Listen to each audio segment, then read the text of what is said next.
இல்லை, எங்களோட கட்சியை பொறுத்தவரையில் நாங்கள் வேட்பாளர்கள் தாராளமாக இருக்கிறார்கள். கடந்த உள்ளூராட்சி மன்றம் அதில் போட்டியிட விரும்பிய பலர் இந்த முறை போட்டியிடுகிறார்கள். இதில் தவிர்க்க முடியாத காரணங்களால் பங்கு பெற்ற முடியாத ஏற்கனவே பெயர் கொடுத்தவர்கள் பதிலாக புதியவர்களை நாங்கள் நினைச்சிருக்கிறோம்.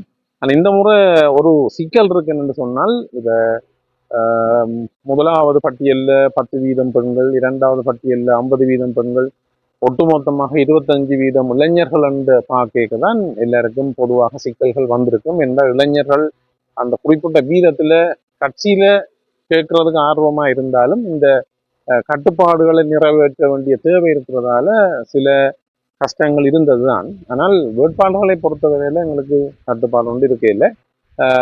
சில கட்சிக்காரர்கள் எங்களோட பேசும்போது சொன்னார்கள், வேட்பாளர்களை தேடி பண்ணுறது எங்களுக்கு கொஞ்சம் கஷ்டமா இருக்கு.